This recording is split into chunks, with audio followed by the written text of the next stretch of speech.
Bom dia a todas as senhoras e senhores. Nos encontramos neste webinário para o lançamento dos cadernos de gestão do escritório social. Eu sou Poliana Alves, estou na coordenação adjunta de uma das áreas de atuação do programa Fazenda e Justiça, o Eixo Cidadania, responsável pela implementação de políticas de cidadania para pessoas presas e egressas do sistema prisional. Em breves linhas, a atuação de nosso eixo, também conhecido como Eixo 3, se concentra em 4 grandes áreas, a saber, políticas de cidadania e garantia de direitos, compreendendo o conjunto de políticas públicas que devem ser asseguradas a pessoas privadas de liberdade, a política de atenção às pessoas egressas do sistema prisional, voltada ao fomento e qualificação dos escritórios sociais e ao estímulo à formação de redes de organizações da sociedade civil com vistas à implantação e fortalecimento de uma política nacional de atenção às pessoas egressas, a potencialização da atuação do Poder Judiciário, com especial destaque às inspeções judiciárias e, finalmente, ao aprimoramento dos mecanismos de participação e controle social. O trabalho desenvolvido pelo Eixo se insere no programa Fazenda e Justiça, programa desenvolvido em parceria com o Programa das Nações Unidas para o Desenvolvimento, PNUD, o Escritório das Nações Unidas sobre Drogas e Crime, o NODC, e conta ainda com o apoio do Ministério da Justiça e Segurança Pública. Vale ressaltar aqui o trabalho contínuo e especializado dos coordenadores estaduais do programa Fazenda e Justiça, com atuação em todos os estados da federação, colaboradores fundamentais para o desenvolvimento de todas as ações do programa. Além do lançamento de hoje, aproveitamos a oportunidade para informá-los que outras publicações do Eixo de Cidadania serão lançadas durante as próximas semanas, bem como demais produtos de conhecimento dos outros eixos do programa. E quando pensamos no fomento de uma política de atenção a pessoas egressas, impossível não darmos um passo atrás e refletirmos sobre o cárcere. Sabemos dos grandes desafios necessários para enfrentar o estado de coisas inconstitucional que caracteriza nosso sistema prisional brasileiro, assim como é o custo para a manutenção de um sistema que sabidamente não cumpre com as funções sociais que se apregoam. Por isso, investir na qualificação de sua porta de saída é uma resposta estratégica para enfrentarmos o excesso de pessoas que são encarceradas no país, muitas vezes porque não encontram, no mundo fora das muralhas, a oportunidade de ressignificar suas trajetórias. Esse é o desafio que o CNJ assume com o país com a disseminação de um equipamento específico voltado às pessoas egressas, os escritórios sociais. Em 2016, o CNJ inaugurou o primeiro escritório social, um equipamento público que se diferencia das demais iniciativas de atenção às pessoas egressas exatamente por promover uma ação intersetorial e interinstitucional, colocando o Poder Judiciário em articulação com os demais poderes e com a sociedade civil organizada. Os escritórios sociais, por sua vez, ganharam um novo impulso com o programa Justiça Presente, chegando no período de 2019 a 2020 a marca de 20 novos escritórios sociais lançados em 14 unidades federativas. E agora, no âmbito do Fazendo Justiça, sob a presidência do ministro Luiz Fux, já se planeja o lançamento de ao menos 10 novos escritórios sociais, tendo início também uma nova fase de pactuação com estados e municípios para a interiorização destes equipamentos públicos. Premente pensar na qualificação de cada um desses novos serviços. Assim, hoje temos os cadernos de gestão dos escritórios sociais, que se voltam aos equipamentos estaduais, municipais, públicos, privados ou da sociedade civil, do Poder Judiciário ou do Executivo, que se destinam ao atendimento das pessoas egressas e seus familiares.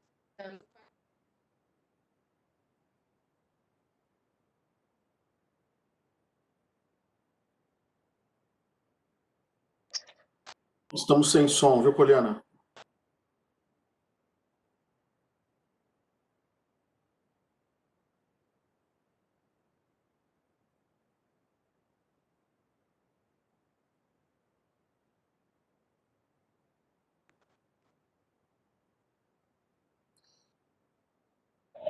Potenciais de cada usuário, assim como compreensões individuais.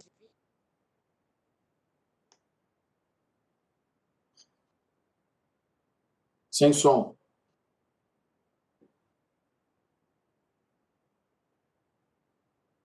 Vocês me escutam? Agora sim. Perfeito. Retomarei, então, explicando os 3 cadernos que estamos lançando no dia de hoje. São 3 cadernos que se propõem a metodologias específicas, inéditas para a mobilização de pessoas pregressas, para a singularização do atendimento e para a gestão dos escritórios sociais. O primeiro caderno trata da metodologia de mobilização de pessoas pregressas para pessoas em fase final do cumprimento de pena. O segundo caderno contempla a metodologia de singularização, a qual identifica as demandas e os potenciais de cada usuário. E, finalmente, o terceiro caderno trata da gestão dos escritórios sociais, trazendo princípios e parâmetros que devem ser atentados para a exitosa atuação dos serviços, trazendo ainda elementos de gênero e raça de forma transversal em cada uma das ações. E, após essa breve contextualização, com alegria que passo então para a apresentação dos participantes neste webinário de hoje. Temos a presença do Dr. Luiz Geraldo Santana Lanfredi, juiz auxiliar da presidência do Conselho Nacional de Justiça, coordenador do Departamento de Monitoramento e Fiscalização do Sistema Carcerário e do Sistema de Execuções de Medidas Socioeducativas, DMF, órgão instituído no âmbito do Conselho Nacional de Justiça, que vem atuando no planejamento e difusão do sistema prisional e socioeducativo do país.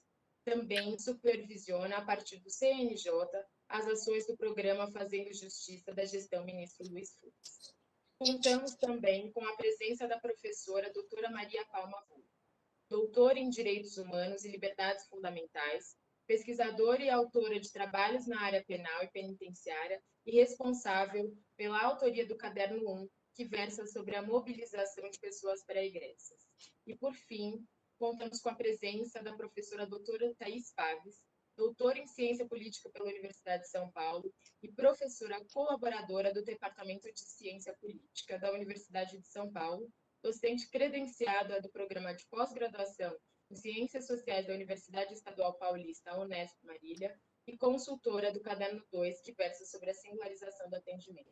Sem mais delongas, para darmos início a este lançamento, passo a palavra para o Dr. Luiz Geraldo Santana Lanfredi.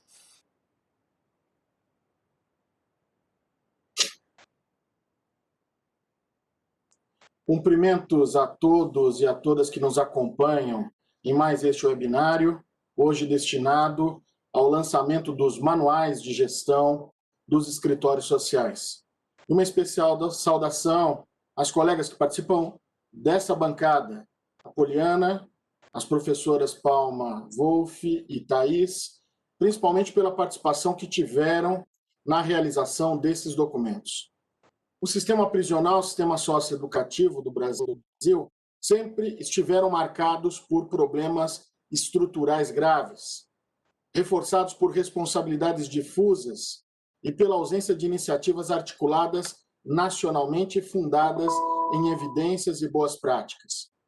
Esse cenário começou a mudar em dezembro de 2018, quando o Conselho Nacional de Justiça passou a liderar um dos programas mais ambiciosos já lançados no país para a construção e o oferecimento de alternativas possíveis à cultura do encarceramento. Batizado na gestão do ministro Dias Toffoli como Justiça Presente, o programa logrou articular um esforço interinstitucional inédito, com alcance sem precedentes, que só se tornou possível graças à parceria com o Programa das Nações Unidas para o Desenvolvimento na execução das atividades em escala nacional. O programa foi inaugurado ainda no ano de 2019, com o importante apoio do Ministério da Justiça e Segurança Pública na figura do Departamento Penitenciário Nacional. E com o início da gestão do ministro Luiz Fux, em setembro de 2020, o programa foi aprimorado e rebatizado como Fazendo Justiça, numa perspectiva de reforço às iniciativas já em curso, abrangendo, inclusive, novas áreas não anteriormente incluídas. Este mês, iniciamos o lançamento das publicações da série Justiça Presente, as quais trazem diversas temáticas relacionadas ao sistema penal, como audiência de custódia, alternativas penais, monitoração eletrônica, política prisional, atenção às pessoas egressas do sistema prisional, sistema eletrônico e o sistema socioeducativo, consolidando políticas públicas e fornecendo rico material para capacitações e sensibilização de atores. Hoje, com alegria, estamos aqui reunidos para lançarmos os cadernos de gestão dos escritórios sociais. O lançamento dos produtos de conhecimento que versam sobre os escritórios sociais, eles se inserem em uma estratégia de fomentar e fortalecer a implantação definitiva de uma política nacional de atenção às pessoas egressas, tal qual aquela já consolidada em resolução do Conselho Nacional de Justiça. O conteúdo que será apresentado a todos nesta data está focado em serviços estaduais ou municipais, públicos ou privados, ou mesmo oferecidos pela sociedade civil, do Poder Executivo ou do Poder Judiciário, que se destinam ao atendimento de pessoas egressas do sistema prisional, alcançando inclusive seus familiares.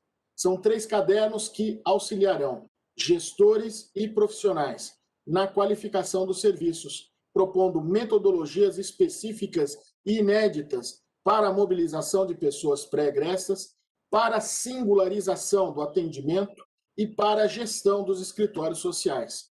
Documentos esses que se inserem no âmbito do programa Fazendo Justiça. A publicação dos cadernos, como já disse, ela complementa o aporte que realizou a Resolução CNJ 307, que instituiu a política de atenção a pessoas egressas no sistema prisional no âmbito do Poder Judiciário e a disseminação dos escritórios sociais em todo o país, visando dar uma resposta efetiva para a reintegração das pessoas que deixam os cárceres brasileiros. A proposta é essa: concretizar a reintegração social e torná-la uma meta definitivamente alcançável e não meramente retórica. E reconhecendo o ineditismo do conteúdo elaborado tão importante para a qualificação de uma política de atenção às pessoas egressas, é com enorme entusiasmo que convidamos a todas e a todos a conhecerem as iniciativas do eixo Cidadania do programa Fazendo Justiça, engajando-se nessas ações e, finalmente, sentindo-se também integrantes deste grande movimento de promoção da cidadania neste país. Um ótimo webinário a todos. Obrigada, doutor Lanfredi, por essa abertura. E agora, dando seguimento para a apresentação do Caderno 1, de mobilização de pessoas pré-egressas, passo a palavra à professora doutora Maria Palma Fu.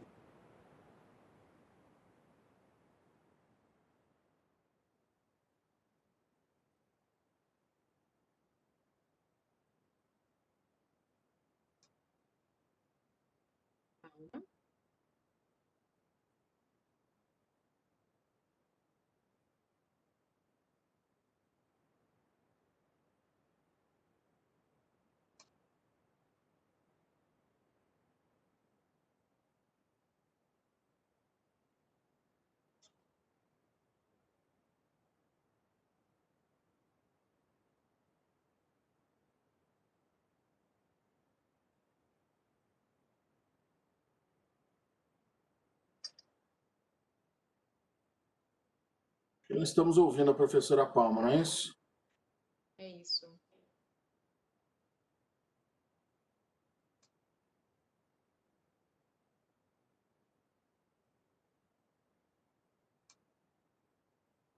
Não. Nós não estamos te ouvindo, Palma. Palma, você pode sair da sala e voltar, por favor? Resolver essa questão, esse problema técnico, eu passo a palavra, então, para a professora doutora Thais Pavês, que é responsável, né, pela autoria do Caderno 2, qual trata sobre singularização do atendimento. Thais? Bom, obrigada, Poli. Bom dia a todas e todos. Eu gostaria de dizer, em primeiro lugar, que é uma enorme alegria estar hoje aqui no lançamento dos cadernos de gestão dos escritórios sociais e cumprimentar a Poliana novamente, a doutora Lanfredi, a Maria Palma, que estão hoje nessa mesa. E com a Poliana e com a Palma, em particular, eu tive a grata experiência de participar desse processo amplo de discussão da singularização do atendimento e das metodologias do escritório social nos encontros regionais que contaram com cerca de 360 participantes. Experiência que, sem dúvida, enriqueceu nossa proposta e que permitiu aperfeiçoar o instrumento de singularização para pessoas egressas e que, inicialmente, Ana Paula Gaudiano e eu tínhamos proposto para a gestão do sistema prisional. Então, esse encontro e esse debate foi realmente fundamental para, enfim, reformular e tornar esse instrumento, digamos, mais efetivo, né, a proposta mais efetiva, e a partir, então, de uma certa também pactuação com as pessoas e os participantes dos encontros, né? Portanto, trata-se de um longo percurso de trabalho, discussões coletivas, que se iniciou em 2005 e que hoje encontra um momento importante de consolidação, né? Então, eu vou falar brevemente dos aspectos centrais dessa proposta, convidando já a todas e todos a fazer a leitura dos cadernos, né? E darmos continuidade a essa reflexão e essas conversas que a gente teve muito produtivamente no ano passado, né? O instrumento de singularização, né, tem como objetivo identificar as demandas de cada pessoa egressa que procura os serviços do escritório social a partir da sua história e do conjunto de experiências vividas até esse momento de busca, né, pelo serviço. Então, tendo em vista, né, os aspectos estruturais da desigualdade da sociedade brasileira e a consequente exclusão e a discriminação de amplas parcelas da população, moradores de comunidades urbanas e rurais em situação de extrema pobreza, negros, indígenas, quilombolas, mulheres, pessoas LGBTs, etc., o conceito de singularização busca frisar a importância de realizar o atendimento da pessoa egressa e o encaminhamento para as redes de políticas sociais a partir da sua trajetória e do conteúdo social da sua biografia, né? Com atenção particular ou com lentes, né, específicas que permitam, né, mapear as esferas de sociabilidade, né, e determinar o grau de acesso ou exclusão dos serviços públicos, né, buscando justamente superar uma visão monolítica ou estereotipada da pessoa egressa, né? Nesse sentido, o conteúdo do caderno traz elementos conceituais e metodológicos da abordagem de redes sociais que serviram de inspiração para pensar no instrumento da singularização, pois ainda que não aplicada diretamente à metodologia de redes, né, ofereceu um subsídio para uma reflexão sobre a sociabilidade e os impactos da privação de liberdade na trajetória de vida dos sujeitos. Portanto, né, conteúdo dos cadernos sustentam, né, o sentido da acolhida do sujeito egresso proposto, que é o da integração social a partir da singularização do atendimento, né? Eu gostaria de destacar que o princípio central que orienta a metodologia e a aplicação do instrumento conecta-se diretamente, né, ao acolhimento que representa o momento inicial de contato da pessoa egressa com o escritório social por meio do que a gente chamou de uma escuta atenta, né, a ser realizada respeitando a diversidade do sujeito e as múltiplas trajetórias, né. Esse aspecto da acolhida e da escuta foi considerado um elemento chave pelos participantes dos encontros regionais e, por isso, buscamos reformular a perspectiva apresentada inicialmente para dar o acolhimento por meio da escuta atenta e, portanto, esse aspecto, né, passou a ser o princípio central da metodologia da singularização, né? Isso já é um resultado, então, desse longo processo de discussão que a gente teve o ano passado, né? Em geral, destacava-se nos encontros a importância desse princípio em relação à aplicação mecânica de questionários para poder justamente singularizar a demanda e construir o encaminhamento da pessoa egressa para serviço das políticas públicas e sociais, né? Portanto, a experiência de vida é o objeto principal da metodologia da singularização, né? Pois não busca, né, uma verdade, sequer, na verdade, é uma verdade, né, mas muitas vezes um prejulgamento, né? E sim, a versão da pessoa a respeito da sua própria história e dos seus vínculos sociais. Por isso, não há respostas certas nem erradas, né? E é a partir dela que pode ser construído um sentido de continuidade da vida em liberdade civil, né? Isso também foi muito discutido, a ideia da retomada, né, da construção de uma narrativa que possa dar sentido, né, a esse momento do egresso, né? E aí, então, o papel da escuta atenta é chave. Portanto, para a singularização do atendimento, né, importa o ponto de vista do interlocutor sobre a realidade, né? E essa questão também foi discutida nos encontros, justamente, na verdade, como enfrentar, né, esse momento em que uma estereotipia, né, pode assumir o lugar da acolhida do atendimento, né? E que vai na contramão da abertura necessária para traçar justamente um plano de inserção em programas e projetos afinados com a história de vida dos sujeitos e que sejam do seu interesse. Então, a orientação das entrevistas, né, acabou justamente refletindo, né, esse princípio, né, da escuta atenta e se orienta justamente à realização, à valorização da espontaneidade do relato e as múltiplas escolhas e trajetórias de vida, né? Então, inclusive, há uma orientação de que qualquer julgamento, né, sobre esses aspectos, além de inibir o relato, né, da pessoa entrevistada, retira a validade dos resultados da aplicação do instrumento. Então, ele, na verdade, bloqueia a própria possibilidade de implementar a metodologia.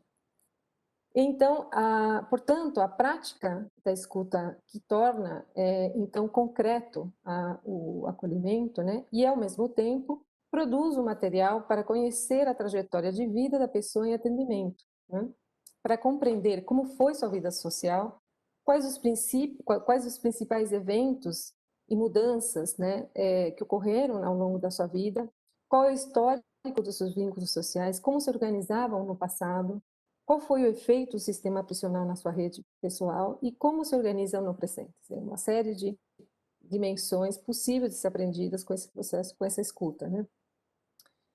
E que pode ser registrado, né, mapeando as esferas de sociabilidade passadas ou presentes, ou seja, aqueles contextos sociais que fizeram ou fazem parte da sua história de vida, né? Um aspecto fundamental na construção da rede pessoal e que aparece bastante destacada na metodologia é a atenção aos aspectos estruturais, né? Como eu disse, que levam à interrupção e até mesmo ao bloqueio de acesso a certas esferas por uma grande parcela da população, né? Como a escola, o ensino superior, o trabalho formal, etc. Em sociedades profundamente desiguais como a brasileira e suas consequências na distribuição de recursos públicos, né? Nesse sentido, a proposta é que a leitura, né, da vida social da pessoa em atendimento deve ser feita à luz desse aspecto fundamental de compreensão da realidade, né?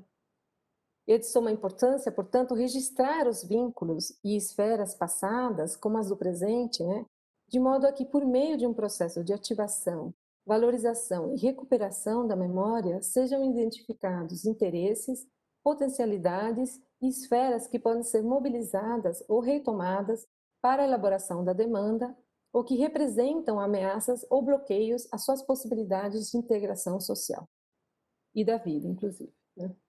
Portanto, o objetivo desse material é contribuir, na verdade, digamos assim, no sentido último, né, para uma visão de mundo que oriente a acolhida das pessoas regressas, que mantenha em perspectiva o conteúdo social das suas trajetórias e que se mostre desse modo efetiva do ponto de vista do apoio à integração social. É isso.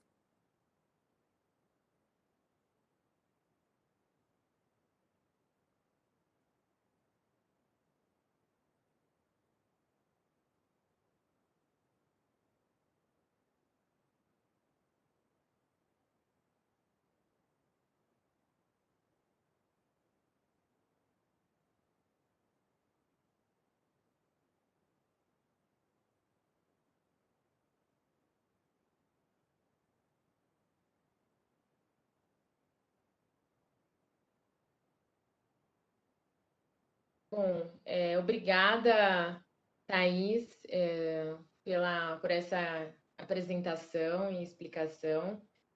E nós estamos ainda enfrentando alguns probleminhas técnicos, então, Thaís, eu vou aproveitar a oportunidade para fazer também uma pergunta. Eu acho que você traz em sua apresentação, né? Esse momento que estivemos juntas nos processos formativos e desde o início, né, na gestão anterior, acabamos sempre, ao disseminar o conteúdo, sendo frequentemente indagados por uma questão-chave, que é, né, que eu vou tomar liberdade aqui de compartilhar com você e queria te ouvir um pouquinho sobre essa questão, que eu imagino que também deve ser uma dúvida, talvez, do pessoal que está nos assistindo. Quando a gente, né, em que pese a individualização da pena, já prevista em nossa lei de execução penal, nós compreendemos que a metodologia de singularização dá um importante passo no atendimento das pessoas regressas, né? E nesse sentido, como você compreende, Thaís, que essa metodologia ela potencializará os atendimentos realizados no escritório social e a integração social do público atendido?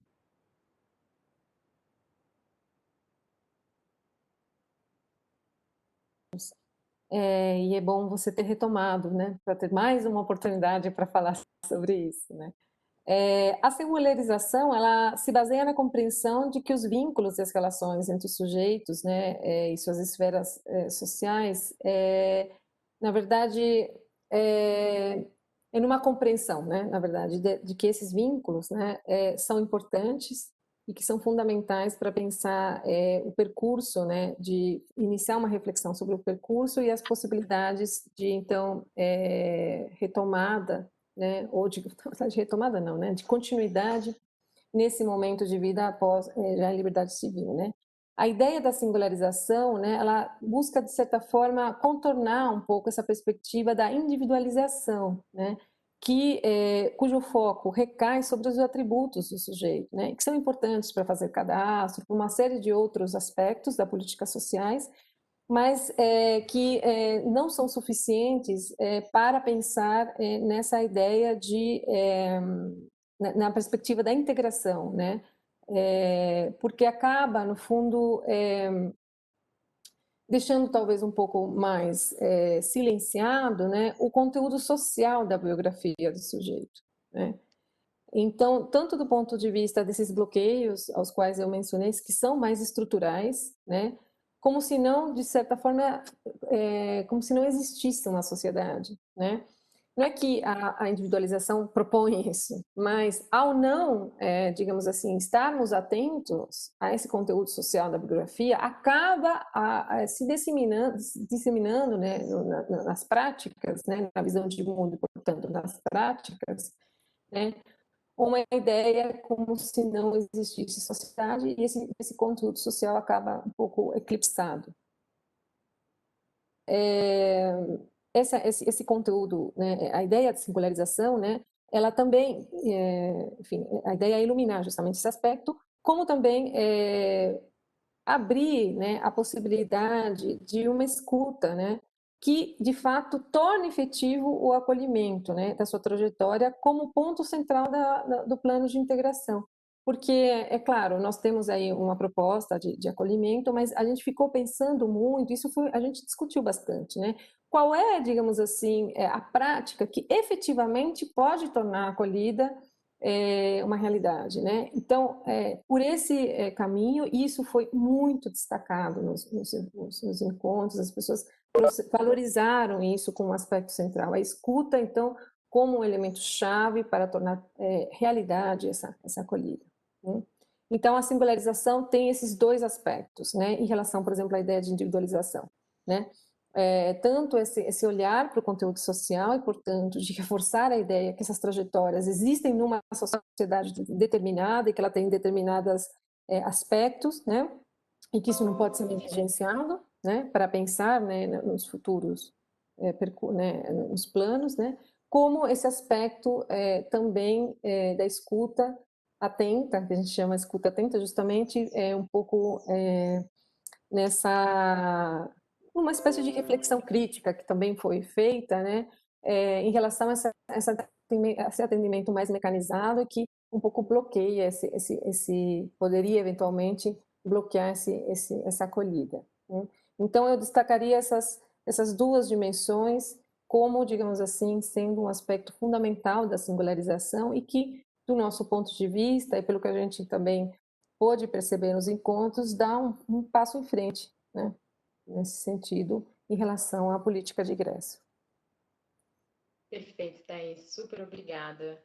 Acho que a gente traz sempre, quando fala um pouco da singularização, a importância, né, e a tentativa de encontrar novas formas para garantir a adesão do usuário no serviço, né, e passando por isso nessa escuta atenta, qualificada, e assim, né, compreendendo quais são as demandas e os referenciamentos que serão necessários para a integração social desses indivíduos. Muito obrigada mais uma vez pela sua apresentação. Nesse momento, eu vou tentar passar, então, a fala da professora Palma, não sei se ela está nos escutando. Bom dia. Sim, eu consegui aqui, eu troquei para o celular e aí agora está sendo possível. Obrigada, Palma. Então, passo a palavra a você. Então, bom dia a todos e todas. Quero pedir desculpas por não conseguir te ouvir, Poliana, nem o Dr. Lanfred, nem a Thaís, por causa desse problema técnico. Mas, de qualquer forma, quero dizer que é um prazer estar aqui, saudar, então, todos os presentes, todos os que estão aqui nos ouvindo, Dr. Lanfred, a Thaís, e a ti, e a todas, e toda a equipe, né, do Eixo 3. E referi que foi um prazer trabalhar na elaboração dessa proposta de metodologia de atendimento à pessoa pré-egressa. Então, eu quero inicialmente fazer uma pequena apresentação do guia, né, que nós chamamos, então, o Guia para a Aplicação da Metodologia de Pessoas Pré-egressas, e fazer uma breve introdução antes de entrar propriamente no conteúdo. Eu não sei se está ok assim, porque pelo celular eu não consigo visualizar e pelo computador eu visualizo. Então, está ok assim, Poliana? Tá? Ótimo, Palma. Tá. Então, na apresentação, né, acho que, e numa introdução do guia, peço para passar para o próximo slide, eu quero fazer referência à forma de construção, então, desse trabalho, né? Eu considero que eu fui muito mais uma relatora, né, de inúmeras ideias e de inúmeras demandas, para que a gente tenha um mínimo de orientação nesse processo de preparação para a liberdade. Imagino que já foi abordado aqui por ti, Poliana, pelo Dr. Lanfred, a importância desse processo, né, de preparação para a liberdade, especialmente tendo em vista as condições que nós conhecemos, né, no nosso sistema penitenciário. Então, a partir dessa demanda de construção de uma política para a pessoa egressa e de termos uma metodologia para essa política, que, então, se trata dos escritórios sociais, também foi verificada a necessidade de que esse atendimento não acontecesse apenas a partir da saída, mas que houvesse um processo, né, de inserção dessa pessoa, de motivação, de mobilização dessa pessoa para esse atendimento. E, a partir disso, então, iniciamos a proposta de construção dessa metodologia, que, como eu referi, Desde o início, ela teve uma inserção muito participativa com a discussão de inúmeras pessoas, inúmeros servidores, juízes, pessoas que já tiveram experiências nesse trabalho no Brasil e também fora do Brasil.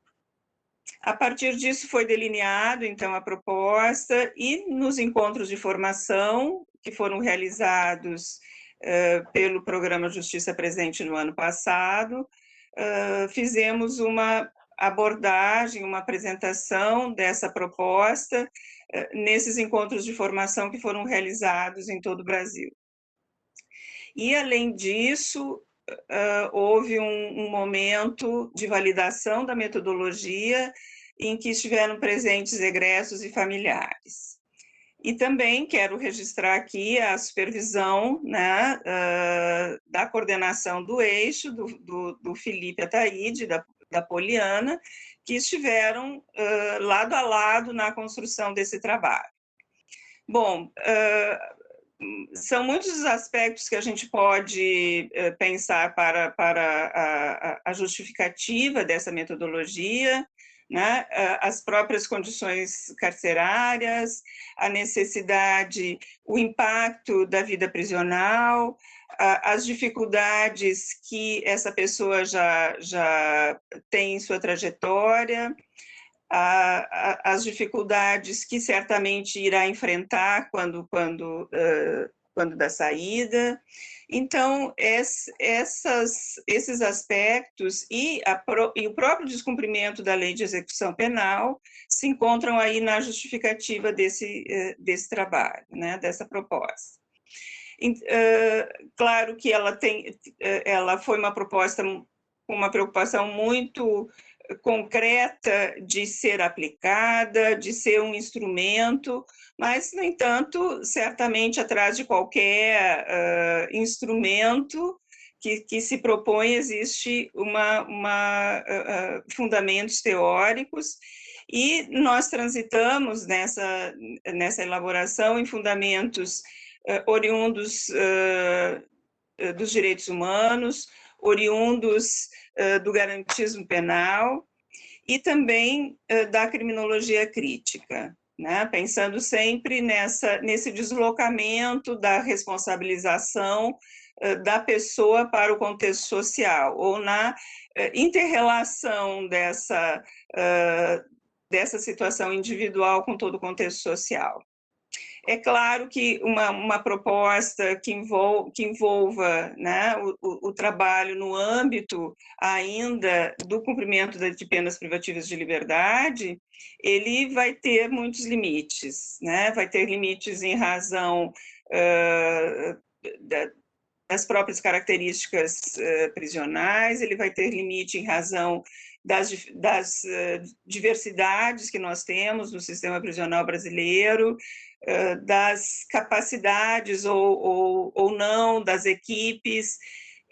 Nós vamos ter situações em que vamos contar com o escritório social e outras situações que nós ainda, né, não teremos o escritório social implantado, grandes cidades, pequenas cidades, enfim, né? Por isso mesmo que esse trabalho, ele se propõe muito mais, eu falo, a inspirar, né, do que propor caminhos rígidos, né, para esse trabalho. Inspirar justamente no sentido de estimular as equipes, tanto as equipes dos estabelecimentos, das unidades prisionais, quanto as equipes dos escritórios sociais, a iniciar essa preparação para a liberdade, né? A possibilitar uma mínima mobilização e motivação e construção de caminhos das pessoas que estão nesse processo de saída. O guia teve uma preocupação, como eu já falei, muito com a sua aplicação prática, e por isso ele tem praticamente todas as ações que se propõem. Nos anexos, nós construímos exemplos.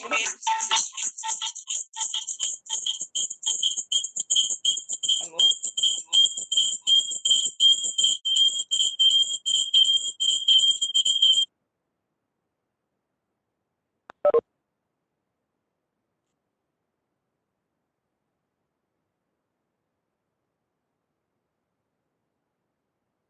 Estão me ouvindo?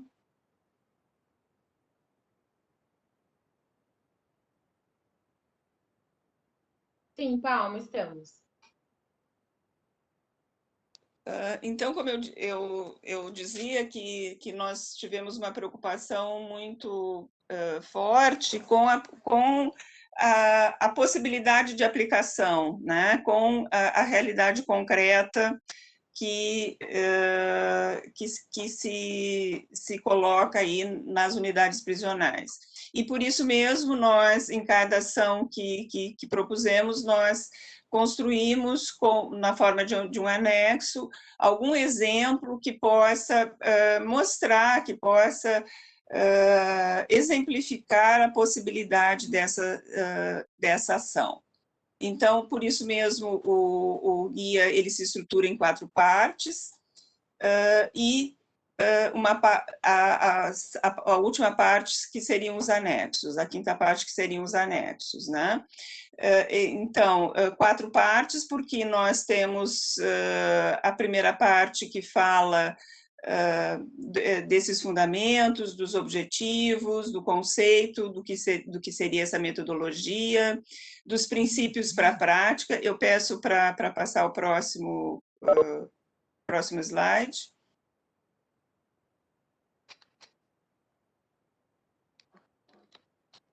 Então, essa seria a primeira parte. Uma segunda parte que fala do planejamento do trabalho, como fazer essa construção e essa inserção do trabalho na unidade prisional.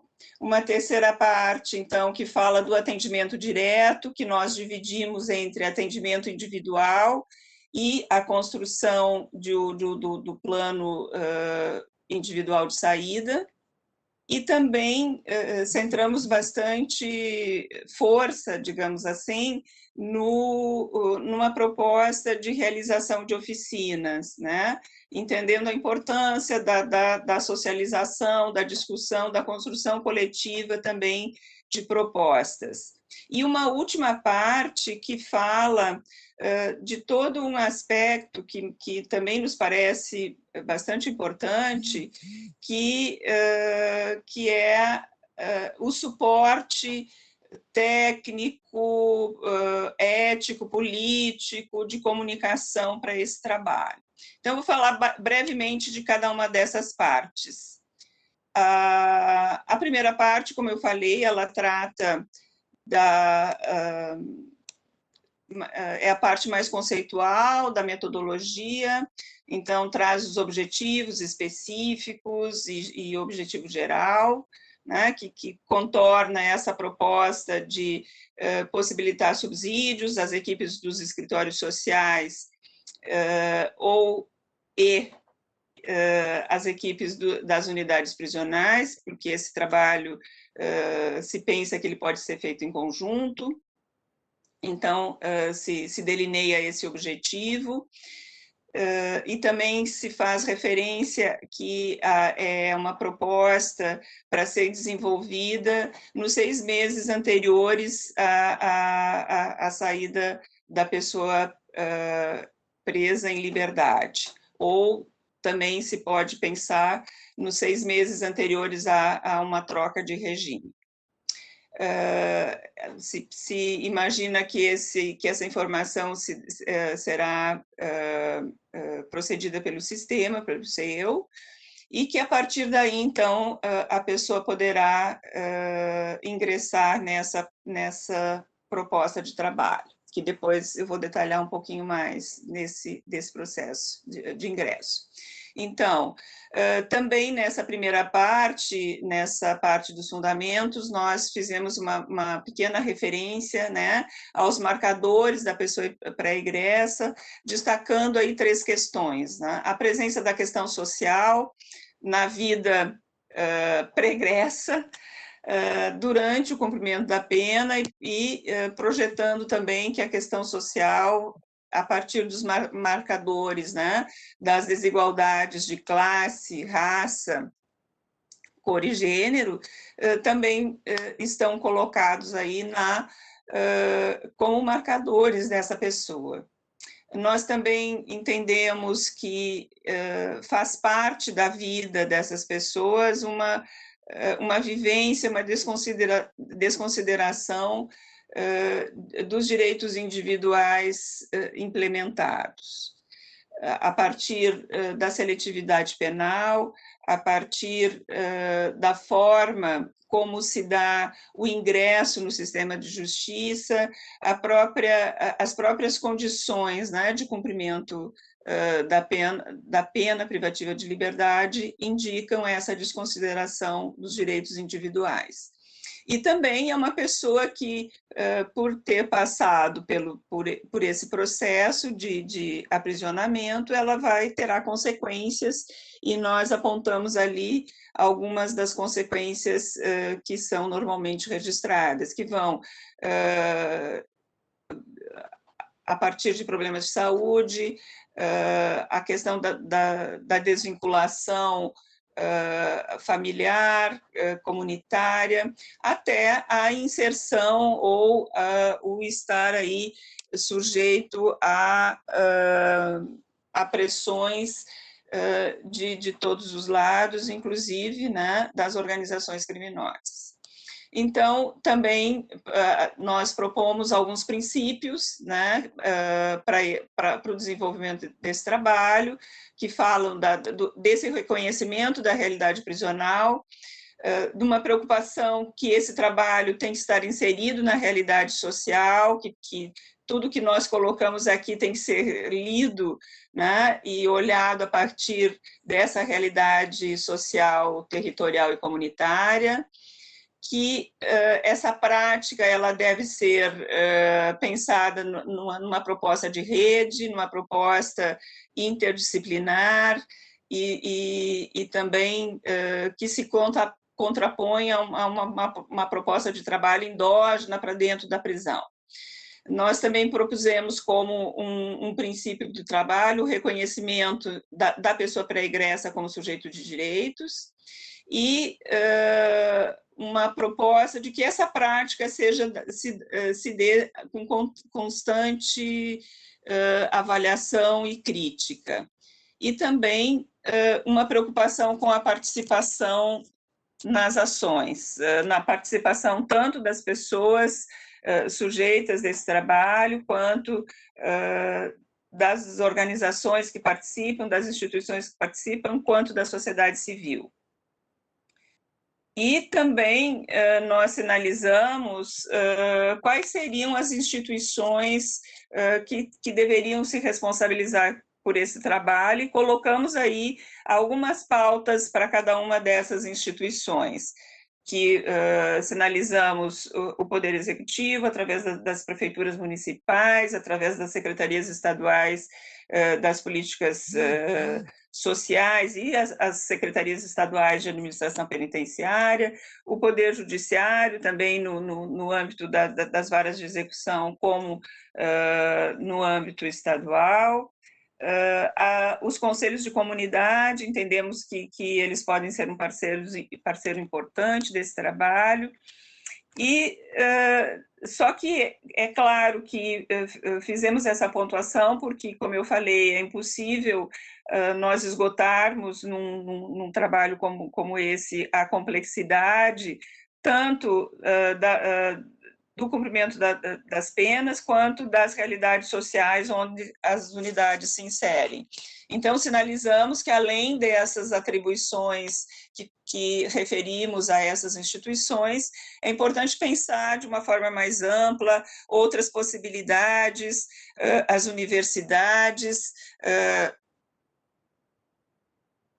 o próprio poder legislativo que, de alguma forma, pode estar inserido. E aí nós vamos para a segunda parte, onde nós fizemos uma pequena incursão em relação ao planejamento, né?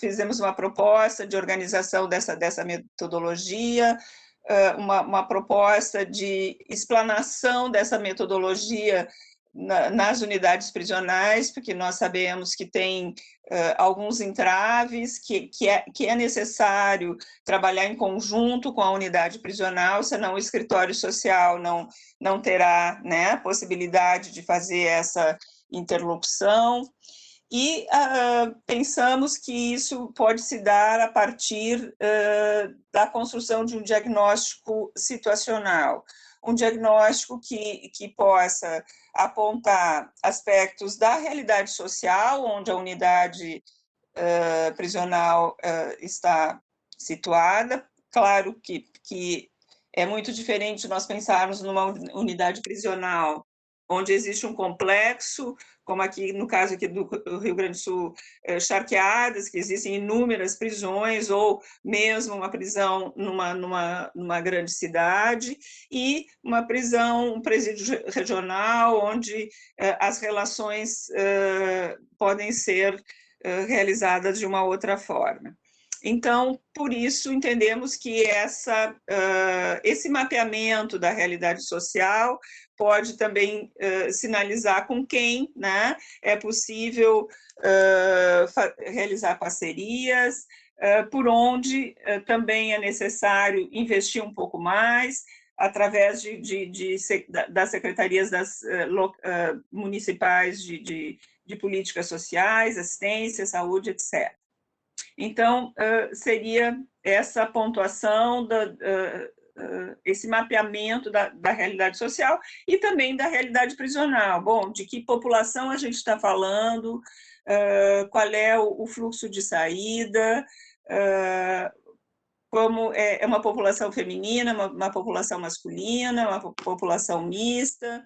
Então, essa necessidade desse ponto de partida, também pontuar quais seriam os parceiros dentro da unidade prisional, os serviços que já existem dentro da unidade prisional e compondo essas parcerias, né? E a partir desse diagnóstico, então, a elaboração do planejamento local. Eu não havia dito, mas nós propusemos todo o sumário do guia a partir de perguntas, porque pensamos que assim fica mais claro, né? E também fica mais fácil das pessoas localizarem pontualmente algum item de interesse. A terceira parte, então, é a mais extensa do guia, e nós entramos na proposta de atendimento direto, né? Nós temos uma proposta, então, de apresentação do ingresso, da realização de uma pactuação com a pessoa, né? Esse serviço não é um serviço obrigatório, isso é importante esclarecer, né? Que esse trabalho não terá a capacidade, a possibilidade de acelerar a saída, nem vai ser um trabalho que redundará num parecer técnico para o juiz, no sentido, né, mais seletivo, ou, na verdade, a proposta é que aqui se esclareça que esse é um atendimento, e que esse é um atendimento que vai ser construído de forma conjunta com a pessoa presa, né? E a partir dessa pactuação, desses esclarecimentos, se propõe... Pode passar, por favor, a terceira parte, a próxima lâmina.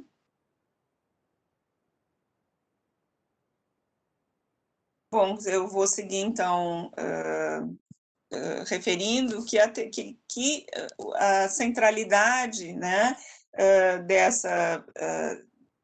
desse momento é a elaboração de um plano individual de saída. Esse plano individual, então, ele nós fizemos aí alguns indicativos, que, novamente, que não esgotam as questões a serem feitas, mas nesse momento a proposta é fazer um reconhecimento das capacidades e dos limites, das necessidades dessa pessoa, e que poderão, então, ser trabalhados durante esses 6 meses, trabalhados individualmente ou em conjunto com a família nesses 6 meses. A proposta, né, é que, a partir desse plano individual de saída, tem uma inspiração aí no campo da saúde, essa construção, que a gente possa definir prioridades para esse trabalho. Por exemplo, a construção de algum aspecto junto à família, a retomada de alguma formação profissional, enfim, né, que seja construído com a pessoa e o profissional que atende, esse processo de preparação a partir dessas prioridades apontadas em conjunto, muitas vezes em conjunto com a família, se assim a pessoa o desejar. A partir daí, então, também a proposta é que ela seja inserida nas oficinas temáticas. Nós propusemos 4 temas que poderão, então, que a pessoa poderá, então, discutir aspectos relacionados aos direitos de cidadania, a prisão e as suas consequências, as relações pessoais, familiares e comunitárias, trabalho e alternativas profissionais. Nós entendemos que essas são as principais questões que contornam aí a problemática, né, não só da preparação para a liberdade, mas também o momento de saída. Cada uma dessas temáticas são compostas por quatro encontros e no guia as pessoas poderão encontrar 4, então, sugestões de dinâmicas para cada uma dessas temáticas para serem trabalhadas. Como eu falei, nós tivemos uma preocupação sempre com a possibilidade de aplicação dessa metodologia. Então, a proposta foi organizar essas dinâmicas a partir de poucos recursos, sem contar com recursos audiovisuais, até algumas vezes até sugerindo, mas fazendo com que essa dinâmica não exclua, né, a impossibilidade de usar esses recursos. Então, cada uma dessas temáticas, para cada uma dessas temáticas foi construído um texto que relaciona a temática direitos e recursos de cidadania, por exemplo, com o processo de saída.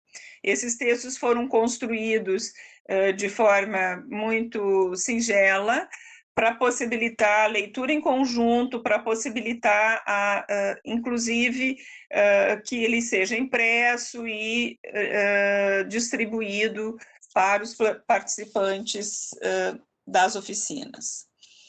E também, né, o guia traz, como eu falei, todas as sugestões de dinâmicas de grupo, né, para esses 16 encontros, então, que se propõem. Nós também propusemos atividades complementares, que aí vai depender das condições, das parcerias, dos trabalhos que já são realizados no âmbito da unidade prisional. Então, outras oficinas específicas sobre saúde, sobre masculinidade, sobre gênero, enfim, né? Outras questões que, inclusive, devem ser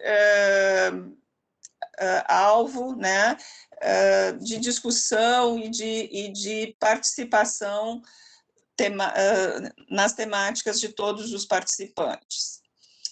A quarta parte, né, indo bem brevemente, então, nós nos debruçamos sobre propostas possíveis para a qualificação técnica, para o apoio dessa atividade e para a divulgação da prática. Nós falamos de formação continuada, tanto para quem está executando a metodologia, quanto para né, os demais participantes da unidade prisional e da própria rede.